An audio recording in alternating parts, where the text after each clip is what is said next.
Welcome back to another episode of Fargo Watch Party. I'm your darker host, not just physically, literally, but also mentally. All right. I'm doing great. How are you doing, our lighter half, Steven? How are you doing today?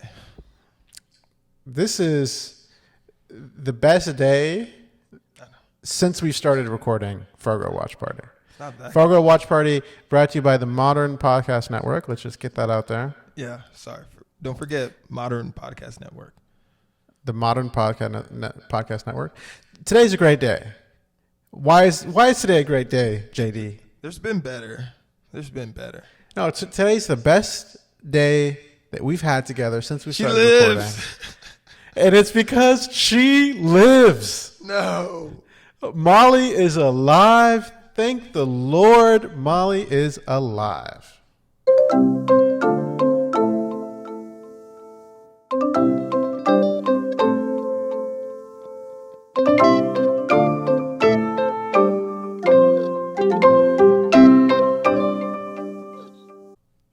You were right. I was wrong. Thank you very much. I'm just glad that I didn't agree to eating a raw egg because you would have made me eat the raw egg last week, and I would have done it for no reason. That would have been awesome because you can't take that back. Like, you can't. I mean, but let's be clear. You would have eaten a raw egg this week. Why? That's the only way to make that even. No, I don't think so. Because we still don't know. She didn't die. But in the end, she can still die. And why square it up? Because then you better eat another egg if she dies again. No. You would eat a raw egg. At the end of last episode, my top prediction was that Molly was still alive, and thank the Lord, Molly is alive. Both my predictions were one of them was wrong this episode, but the other one was completely wrong. And what were your two predictions from last week? The first one was the dad was going to be more involved in the case, and he looks like that is not going to happen at all. Yeah, if we think back to Liam Neeson and Taken, like that dad had a look to him. This dad doesn't have that look. He literally looks like the Wyoming or whatever Minnesota version of Liam Neeson. Like, just take the ruggedness, just take the grit out of him, His daughter was shot. She's in a hospital bed. One of the people who worked with, who was the criminal that she was trying to track down, is in the hospital floor above her, and all he has to say is, "What do you have on TV?" So yeah, I saw that scene. I thought of your prediction, and I thought, "There's no way that's happening." Yeah. Well, and the other one, I thought that the other hitmen were gonna be more involved. So, my experience as a writer is not going very far right now. So. It was a great episode, though. We saw peak Lester this episode. Oh my! I was just gonna say that he was operating at his peak, just on all levels. Like, finally, peak what we Lester. wanted from him. Yes. The man has been asleep for the first 40 years of his life, and he woke up. He is awake. That's crazy. We should get into it. That's peak Lester. All right. Right. So at the end of last episode, or during last episode, Lester escapes from the hospital, goes to his brother's house, plants the evidence of him killing his wife in his brother's safe. Genius. And then to make sure that it gets found, he grabs a gun from his brother's safe and puts it in his nephew's backpack, and then somehow makes it back into the hospital without ever being seen. And so the first episode, at the beginning of the episode, like you said, we're looking at his brother's family eating breakfast. I didn't realize it was his brother's family immediately. Like, it became pretty clear after the first 10 or 15 seconds, but I didn't realize immediately that's what was going on. Like you said, the camera's focusing on the backpack the whole time. The kid leaves for...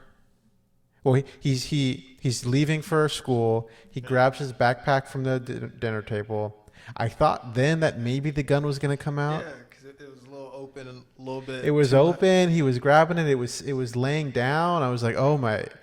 No, it doesn't come out. He goes over, zips his backpack. He walks to the school bus. The school bus driver is kind of a dick. Yeah. I think he did some... You know how they are with autistic kids. Bus drivers are weirdos. I guess he was like, no trouble today. And the kid's like, oh, okay. Like, yeah. He's just talking with his friends on the bus. The camera's just staring at the backpack. He's going to lunch or something, it seems. Yeah, because all the bunch of kids around, like 50, 60 kids all around. Yeah, there's a bunch of kids. Initially, I thought he was the one who got pushed. There was a kid who got pushed. I thought he was getting bullied, but that wasn't him. He's just sort of sitting at the desk, and I guess his friends were coming to join him. I didn't think he had friends, honestly. Not to get sidetracked. Just people, just classmates. His backpack is sitting on the cafeteria table, and someone like grabs it and throws it on the ground. His so-called friends. Maybe you're right. They weren't friends. Oh. And the gun slides out. And so the gun's on the ground. The camera pans up to this group of girls who saw the gun. I thought someone was about to scream gun. Bro, that's what you learn in elementary schools. If you see gun, you scream gun. Everyone was just silent. Yeah. The poor kid, he's shocked. He has no clue what's going on. And then the very next scene is his mom vacuuming, and there's a knock on the door. The doorbell rings, knocks a few times, rings a few times. She finally hears it, goes to open the door. She opens it up, and there's old Gus. No, that's Bill. No, that was Bill. Sorry, there's Bill.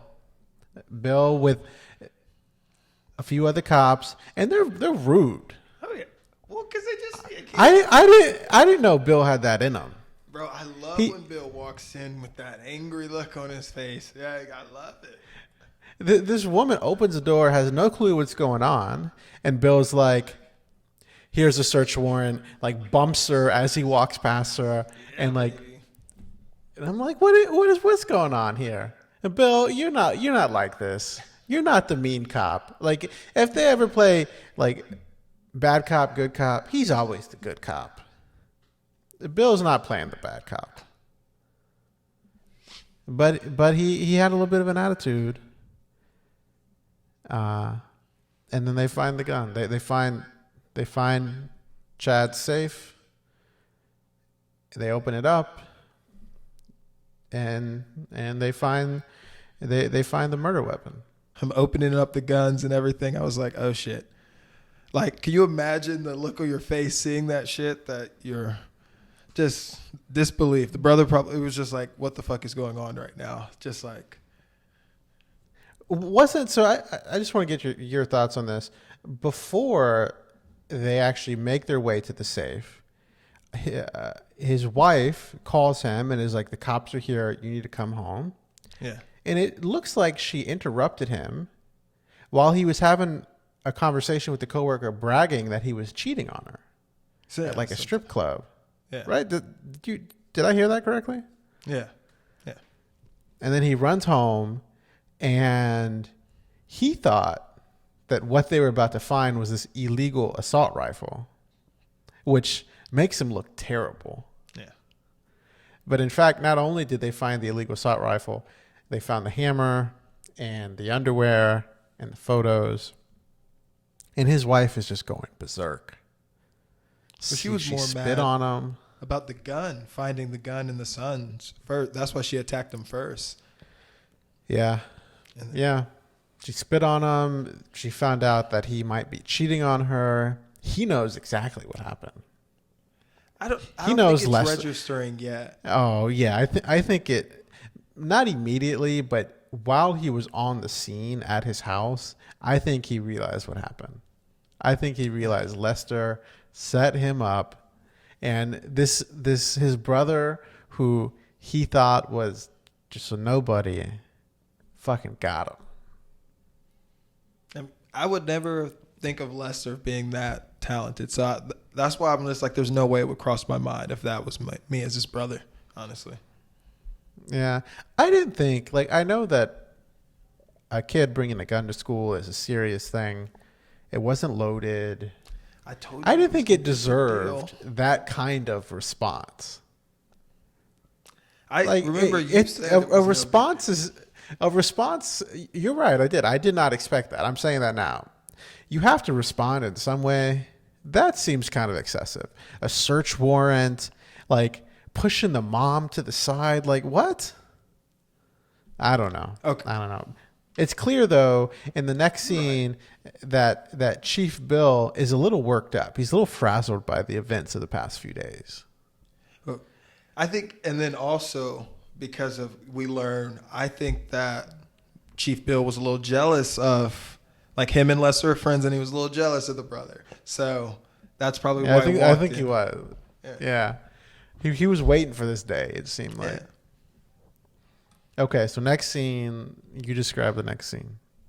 Next scene, that's Lester's still, he's getting kind of not really interrogated, just talking to by Bill. And Bill pretty much just lays out the story for Lester. Lester doesn't even have to think of it. Lester just says, so I guess he was cheating on your wife and she wanted to end it and he got pretty angry. He always had a temper. It's just literally just putting the story together. Lester's not even saying anything. Oh, no. Hold on. I'm not going to let you disparage Lester like that. Not yet. Lester, this was a phenomenal acting job by Lester. He had I overheard him and my wife yelling in the basement, and she said, "You're not half the man of your brother." I love that. but I felt he embellished after. I felt like Bill already set him up to just, He had Bill in tears. Yeah. Okay. I thought that was a phenomenal job. Bill handed it to him on a platter. He took it and just performed beautifully with it. Yeah. But he had Bill in tears. He was able to prop himself up with his "you're not half the man of your brother" comment. He was like, "I'm so scared of my brother." There was the line when Bill was like, "You really loved your wife, didn't you?" And he was like, "Yes, I did." And Bill said, "Do you remember that time in class?" I wrote it down. Yep. when your wife walked in and you turned to me and said, "I'm going to marry that woman." I have that in quotes. That's going to be the title. I'm going to marry that girl someday. Oh my God. Turns out you were going to hate her. Yeah. And she was not a nice human being. We know the rumors, okay? Like, and then Lester's just like, yeah. That's mean. That is so mean. You don't tell the man that to his face. Like, we all know she was cheating on you. Like, with your brother. It just wasn't your brother. We know it was everyone. I got in on that. I'm just gonna. I'm sorry, Lester, but. Poor Lester. Poor Lester. And then, yeah, I thought it was a phenomenal job. We see Lester walking out. His brother sees him walking out. His brother starts yelling at him. "What the fuck did you do, Lester?" That's when the brother knows. I feel like he's just like, wait, what? Like, yeah. Yeah. No, at that point, he clearly knows. And I don't remember this exactly, but part of me wants to believe Lester put on a little smirk. He did. That's what. Yes, he was smiling as he's leaving. That's what he was. That was the happiest little smile you've ever seen. Just because he's like, and then, because doesn't Bill? Is that when Bill tells him that Chief Molly was shot too? Right? Because he's like, I should be there, and he's just like, it's all happening. He's like, I didn't have to come up with this because that bitch is gone, but Man, I did. Yeah. Because immediately he's like, "Oh, where's Officer Molly?" And Bill's like, "Well, she got shot. I should be there. I'm dealing with this. As long as I've lived here, I've never seen this before. 3 deaths." He was like, "You know how many deaths there were in 1950? Like 76. You know how many there were, or like 76. There were 3 deaths in the past 2 days." He had never seen this before. It's crazy. All they care about is ice and snow. The blizzard.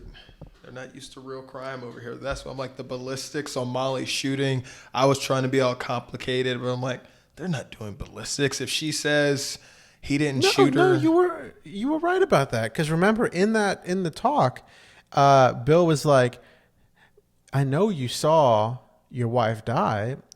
You had a shotgun pellet in your arm, the same one that killed Chief Thurman. But you saw it and you were just so scared, and your brother was going crazy and he grabbed the shotgun. And this is why Lester deserves an Academy Award or a Golden Globe or something, because he was like, I was so frightened after he killed my wife that I didn't think to tell Chief Thurman that my brother's here and he's mad and he's going to get a gun. And if that means I broke the law, then just take me in. If that's what you need to do, just take me in." Oh my God. Oh my God. I love it when a plan comes together, and Lester's plans are coming together. Okay.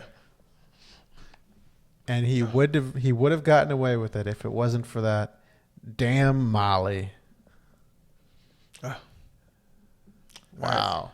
Get us the next scene when we got Molly in the snow. You know, it recaps her little sniper session. Yeah, so next scene, we go back to last episode. Molly it's in the middle of a snowstorm. The 2 brothers the 2 henchmen came to kill Malvo. There's the whole, shootout. Molly's looking around, can't see anything. She sees Malvo. Malvo's got a big gun. Oh, yeah. Like, I think Molly would have lost that fight. Like, I don't think she was going to arrest Malvo. Well, she said police freeze to him. So that's what I didn't get. She said that to him, but to the other guy, she just shot. True. Because she didn't know. She knew she had been looking for Malvo. She immediately recognized it was Malvo. She wanted to bring him in. Meanwhile, she hears someone coming from behind him, turns around, 2 shots, bang, bang, turns back around, Malvo's gone. A few seconds later, poor Gus shoots her. But this is the thing, though. Remember, she said she almost had him. And after she bang, bang, shoots the guy, and she's looking, and she could kind of see someone in the distance. And I know it's not the best situation, but why didn't she just shoot that person if she assumed it was Malvo? Remember, she saw him again, and it was kind of faded, and then she got shot. So I'm like, if the other guy was already killed, it was obviously Malvo, so she should have, unless she wanted to bring him in. It wasn't Malvo. Who was that other guy? Because that person didn't shoot her. The person that she saw didn't shoot her, right? Yeah, no, that was Gus. Oh, that person she saw. Yeah. Oh, okay. That person was Gus. I think she was flustered because a few moments later we learned that this was the first time she ever shot someone. I love how she shot. She's down a spleen because they had to remove her spleen because that's where the bullet went through. She's joking around with Gus like, "You owe me a new spleen." I hate Molly. Gus is just a wreck. He's like, "They're going to take my badge. If they don't take their badge, I'm going to hand it in. I don't deserve to do this anymore. I almost killed you." And she was like, "Ha ha ha, you just owe me a new spleen." One of my favorite things that she said was, she was talking about the guy she shot, and she was like, I shot him 2 times, just like they said in the academy. Yeah. Like, that's what I mean. Oh, gosh. She is just the most, like, by the book, like, straightforward. Who she puts out is who she really is. Like, honest person. That's not always the best. I changed the last episode. How I said I was dating Molly. It meant no. After this episode, no. Because, like, she's talking about, because first she describes how excited she is. She shot him like the book. And then he finally admits to it. And she's just like, well, you owe me a new spleen. It's like, how's that? I mean, I think it's clear now that you want to date a Gina Hess. Yes. I'll do a Gina. I won't be Sam too. We'll get to Gina, but yeah, and Gus ends up buying her flowers.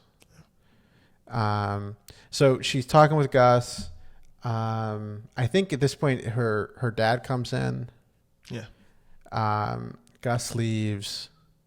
And the dad just acts a fool. I wrote down exactly what you said. He puts on hockey. He just wants to watch TV. Yeah. He walks in and Molly's like, well, I guess we both have bullet holes in us now.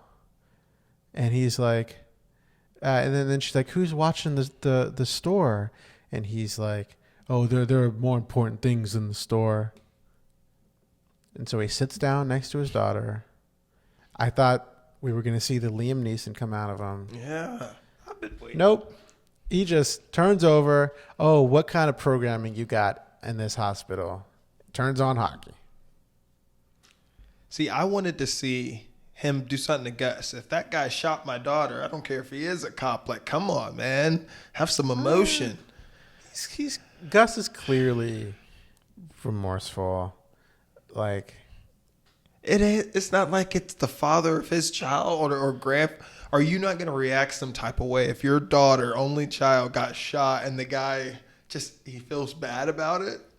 I don't know. I think if you're born in Bemidji, Minnesota, and you live there your whole life, you just don't have that in you.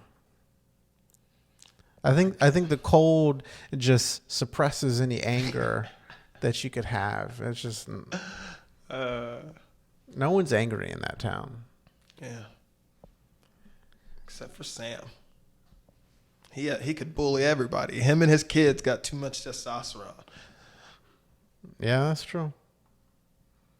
All right, what we got next? We got Lester, the random cleaning. I don't even know if that's relevant. The scene where he tries to order a cleaning service. Did they hang up on him? Yeah, because it sounded like they hung up on him. He made it sound like he just killed someone? Yes.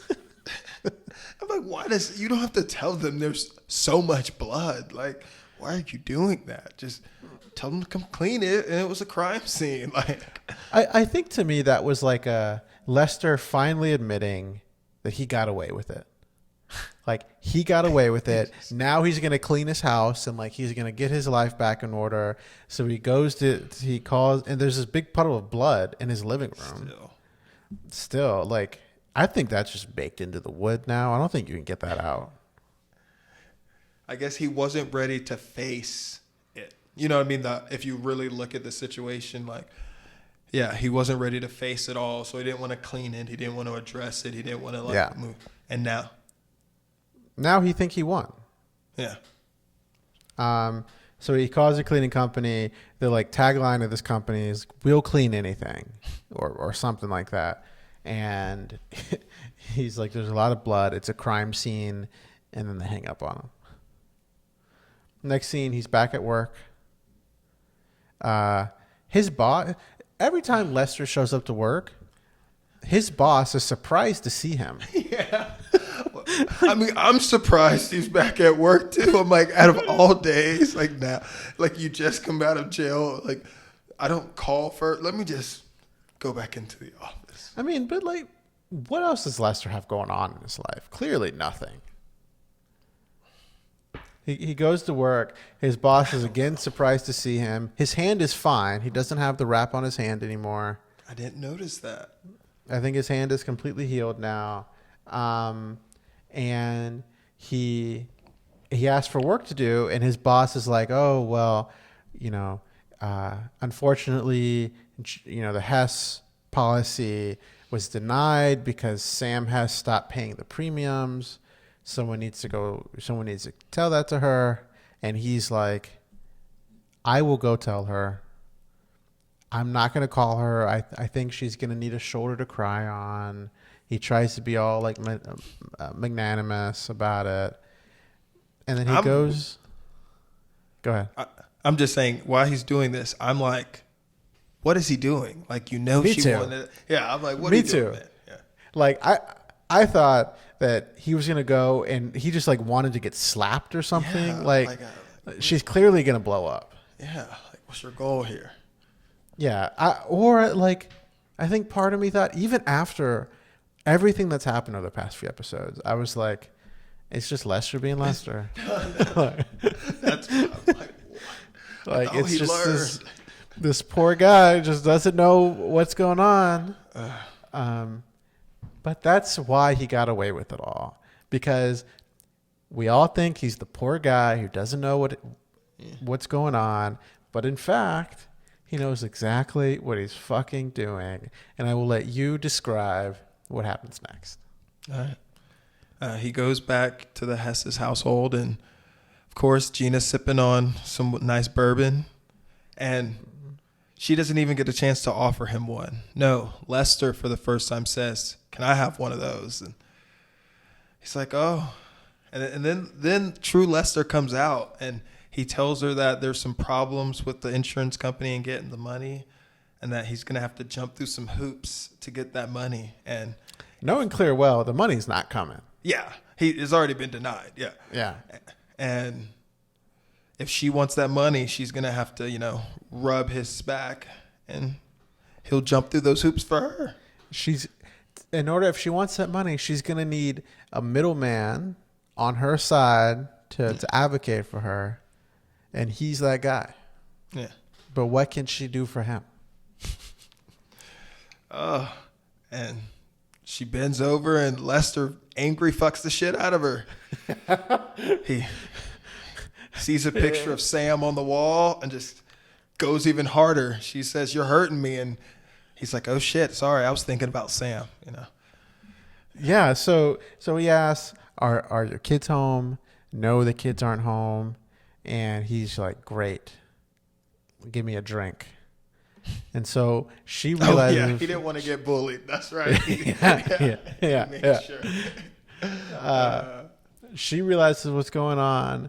Next scene, they're like in her room, on her bed, having sex. There's a picture of their family on the wall. Lester sees it, that he goes harder. The picture falls, it breaks.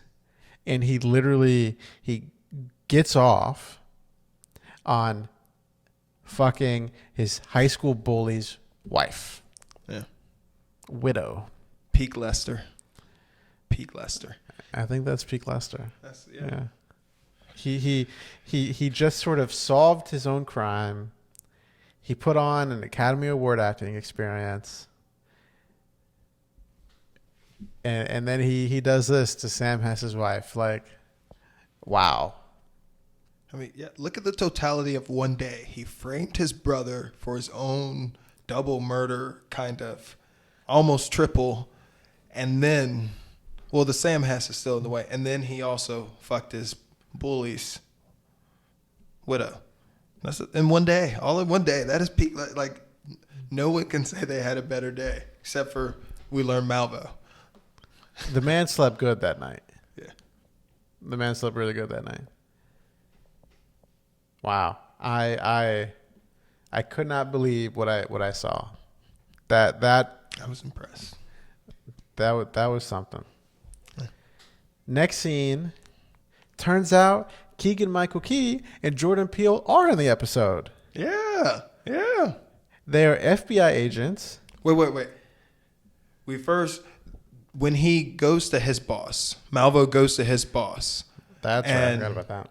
he tries to get information about Fargo. He just kind of he first thinks a hit's out on him. He thinks his boss takes a hit out on him.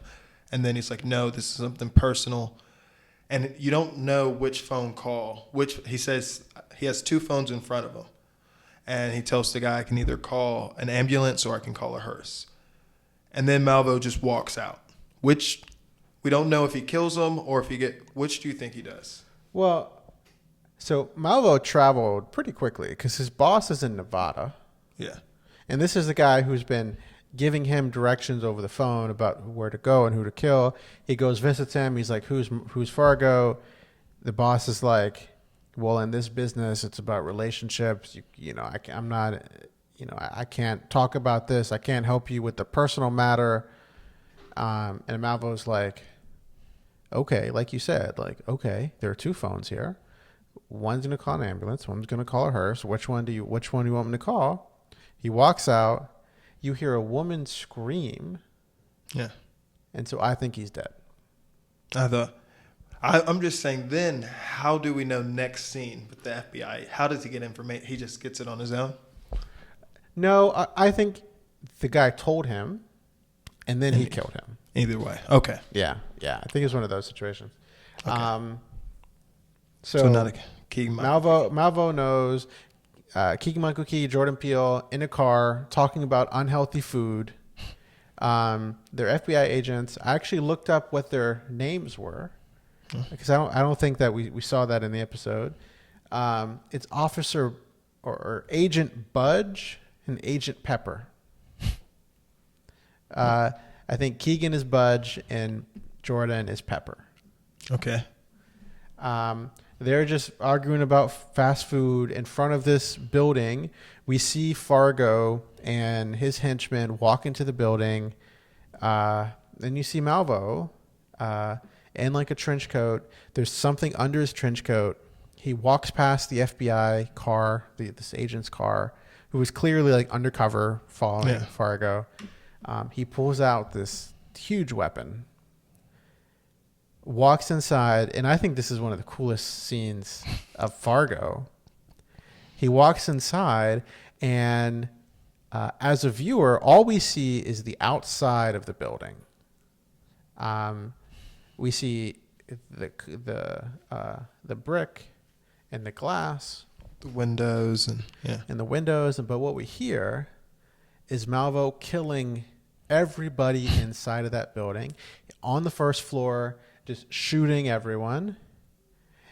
Goes up to someone. Where's the boss? Oh, he's like upstairs. Goes up the elevator. Kills everyone on that floor. Where's the boss? Oh, he's upstairs. Goes up the elevator again. Kills everyone on What's that floor. floor. What's the code? Kills him. Yeah, what's the code? Kills him. For a brief moment, he throws someone out the window. We see him inside, like multiple weapons drawn, killing everybody. We're left with the impression that he kills Fargo. Yeah. Because Fargo walked into the building. He kills Fargo, and there was a body that got thrown outside, a window broken. The FBI agents finally realized what's going on because they can't hear. And Malvo escapes. Just slips out the back. He slips out the back. And I was kind of disappointed by that, just because we're led to believe that Fargo is this big crime organization, and Malvo just, in one swoop, takes them all out. Yeah, that didn't seem very... it didn't seem well established if he could just come through and just wipe out an entire organization in one list, unless that's just like one plant of the operation, you know what I mean? Yeah, maybe it's bigger than that part, but he just killed them all right there. He went from nearly dying at a traffic stop to ending the organization, possibly in the span of a week, without a scratch. Without a scratch. And that's the last we see of Agent Budge and Agent Pepper. But I think we're gonna see him again in the next few episodes. I'm really excited to see how them two interact with everything. Are they gonna meet Molly? Are they going to meet Gus? Is this Molly's still gonna die? That's all is, I know. Is Molly's knowledge, which we'll learn soon? She's got the whole thing figured out. Literally all of it. You know, I'm okay. She does map it out in the next scene, but at the same time, they need a money trail. They can't just say he paid this guy, because there's no real motive if you don't show Lester paying him. And if Lester doesn't have any cash, if Lester isn't like how did Lester pay him? You can't just say a guy pay. It takes a lot of money to pay a hitman. Maybe, but like everything else fits except that one bit, and it's easy to make the assumption. I guess you can make it all you want, but you can't prove it in court. And remember, Molly had him in the back of an ambulance, basically unconscious, and she's like, "Did you pay him? How much did you pay him? Did you hire him?" And he was like, "I didn't pay him. Yeah. I didn't pay him." But clearly like an admission of guilt. I'm just saying, either way, you can just be like, I said I hated this guy and he went and fucking killed him. Like, I can't, like, you know. I mean, yes, but then like he also killed Thurman and you were there. Did he also kill your wife? Like, you said he hated this guy. Did you also ask him to kill your wife?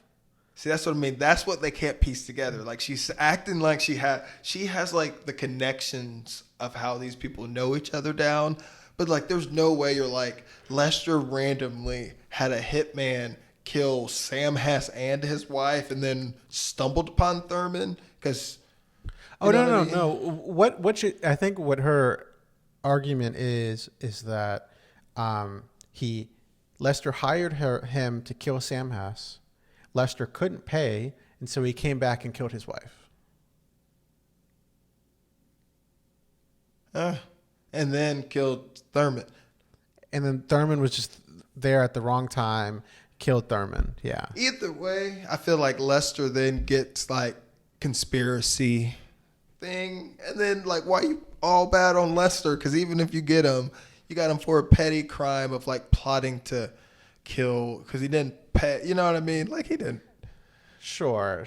I think like in Bemidji, Minnesota, like even hiring a hitman is so out there that she wanted to get him, and then it just turned out to be much bigger than she imagined. Yeah. And so the next scene, she's at the hospital.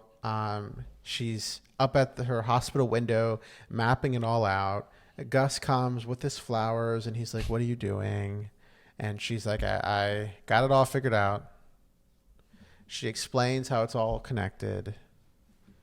And then her dad walks in, and she's like, "Okay, you know, I finally convinced them to let you go home." And Gus is shocked.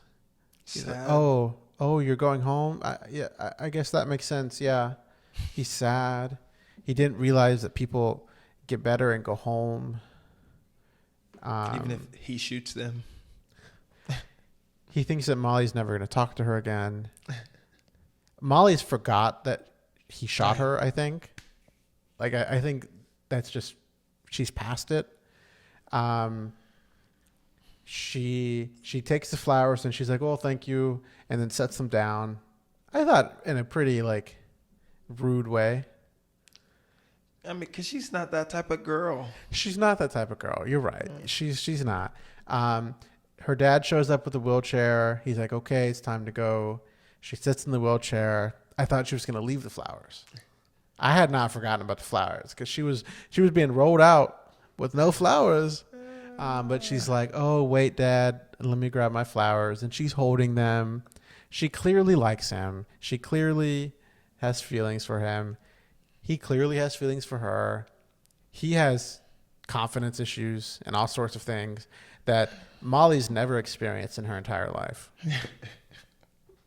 Molly's just lived a very happy, nice life. She was very empowered. Her dad really empowered her. Probably had a great mom at home. She was very empowered. Yeah. She has weird friends. who do weird things with spiders. She doesn't judge them. She doesn't. She was surprised and a little bit shook, but I didn't see judgment in her face.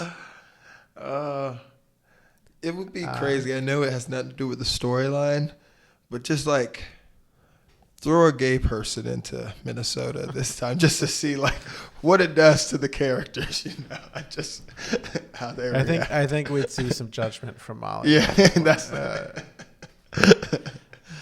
I think we'd see Molly in church more than we do now. So you like that, huh? Yeah.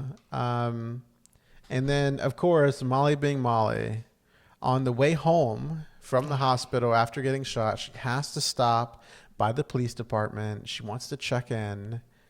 She goes to check in. No one's there. Everyone's at a bar or something. She talks to someone who's working the front desk, and this lady's like, or this cop is like, "Oh, did you hear? Like, they solved the case."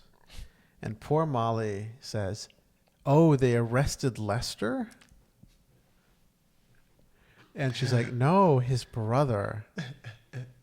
He was sleeping with the sister, and she cut it off, and then he killed her." And Molly knows that that doesn't make sense. What? He's like, this doesn't make sense. And the final scene of the episode, she's walking outside.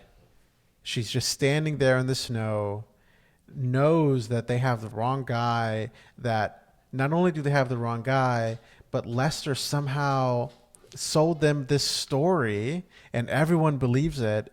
And she's just shook, and we see her dad's worried. She's just standing there in the snow, completely lost for what to do next. In my head, I think it's the give up. Maybe she doesn't because we still have a couple episodes. But in my head, I think she knows she just can't win. She's just like, this is just how shit like gets fucked up, because she's like, these people just, you know what I mean? She's just like, I know what you mean. I don't think Molly has it in her to give up. I think if it were me, that's when I would be like, okay, like, I'm working for you, Dad. I can make a mean pot of coffee. Yeah. And that's the end of the episode. Peak Lester. Peak Lester. Marry her someday. Oh man, it can only go down from here all around. Do you think he tells her? Oh, that we'll go to predictions. Predictions next. Predictions. So my one big prediction for next episode is that Lester is full of confidence. He's going to make one huge mistake. He's not used to living in this sort of way. Molly's going to be back on the case. She's going to be investigating, and he's going to make one big mistake that's going to eventually get him caught. By the end of the season, we will look back at this next episode and say, oh, Lester did this thing, and it got him caught. Oh. Okay, that's a good prediction. You obviously, my predictions mean nothing. If we were taking bets on predictions, we should actually do this. Like on the BS Pod, him and Cousin Sal, they make predictions for the upcoming football week. They keep track. At the end of the season, they see who wins. Hey, season 2, we're revamping. We'll do a whole revamp. Okay, we only got a couple episodes left. Oh yeah, season 2, we'll come in with a new format. It's going to be a little bit more formalized. We've learned a lot this episode. I might come on to the Modern Man podcast to talk about sort of the lessons learned and what we've done this first season. Yeah. But so far, my predictions have been pretty good. Mine have not. Okay, what's your prediction? I have a feeling one of our 3 main guys are going to die. Not Lester. Bill, the dad, and Gus. Oh, that would be crazy if true. I'm rooting for Gus. Yeah, no, you are. I'm not rooting for that one. I'm thinking the Bill, or dad. I hope you're right, because if Gus dies, then that's gonna be great for me. I don't think the dad dies. He's just might get in the way. I know he is literally. I thought he was gonna be Liam Neeson. We both thought he was gonna come in this because But they just planted that seed. That's the thing, as a writer, we should know this, that you just empower, like you think there's something with the old chief but no, there was nothing. No. There's no fight left in that man. There's no fight. Even when his daughter has been shot, there's no fight. Oh. I think Malvo, this isn't a prediction, but I think he might be on to the fact that Molly's looking for him. The smart thing to do is probably to just move on, like just leave Minnesota. Yeah. But I think Malvo's a little bit more sort of vindictive than that, and he might come looking for her. And if he does, then the dad might die in crossfire. Mm. If I was smart, I would have said that because, Malvo should just run. That's like the smart thing. That's why I'm like, he has nothing to do with Bemidji or whatever, or Duluth. Like, just leave. Just go away. He finished the job. I mean, the unfortunate thing is that he doesn't have his money. We actually haven't learned. Oh yeah, what happened there? We haven't found that out just yet. Oh, they just be. Milo Stavro, the supermarket king, is got something coming for him next episode. Well, no, he didn't even get a chance to meet him because the dudes attacked him. I know he was on the way though. But now he killed his boss. He's got no more work coming in. So he's going to be looking for his money. Yeah, he'll just call him and just get it. He's not going to, I don't think he's going to kill Milos. He might still kill Milos, but. Well, Milos thinks his hands are clean. Like because he thinks did his repentance. Yeah, he gave his repentance. He buried the money and like he's good. I'm still clearly laughing at the trainer. Oh my God. That's just the worst. Like, wait. And he's taped to this exercise bike, so you just see him just like his body just moving. Yeah, he can't go nowhere. But like, if you're Bill and you're talking to Lester about these deaths that have happened recently, you got to bring up the fact that your men put 50 bullets into a guy that was taped to an exercise bike. Like, he was clearly innocent. Well, that was Duluth. Oh, that was Duluth. You're right. Duluth. That wasn't Bill's doing. That was his friends over on. Well, yeah, what a terrible way to die. You thought this man was going to get money. Not only did he not get money, he got disrespected in the worst way possible. Oh, okay. We'll go through the end, but just to end, who do you think was worse? The wife? You get Lester with a hammer, or the 50 shots? No, the guy. The guy's definitely worse. All right. I would hate. Lester's wife died almost instantly. The guy knew he was dying. Yes, for a while. The suspense is worse. Yes, this is. But then like he finally gets the tape off of his mouth, and the flashbang, and it. Yeah. Oh, it was so bad. Malvo was wrong for that one. That poor guy. He didn't deserve that, man. No, he didn't deserve that. He did nothing but help him. Yeah, I know. And then wanted some money. He wanted $40,000. I mean, he got a little greedy. He thought he was going to get 60%. He got a little greedy. Yeah. But I'm sorry. Like, once you get locked into your own cabinet, you got to rethink who you're dealing with here. And just try and get out of there and run. Yeah. Poor guy. Yeah. Poor guy. He might be the star of the season, honestly. For real. what I love is at the beginning of every episode, there's text that flashes up on the screen, and it says, on behalf of the living, the names have been changed. On behalf of the dead, the story has been told exactly as it happened. I love that. Oh. Just to think that there's a guy out there who either represents Lauren Malvo, or that's his name, Lauren Malvo, who did that to an actual person. Yeah. Is crazy. Wow. Poor guy. Great episode. Great episode. I was right. Yeah, you were. Long live Molly. Death to Molly. See you next week, JD. Next week. We'll get you next Friday on another episode of Fargo Watch Party. What are we presented by, Steven? The Modern Podcast Network. That's right. Check us out at themodern.fm. Bye.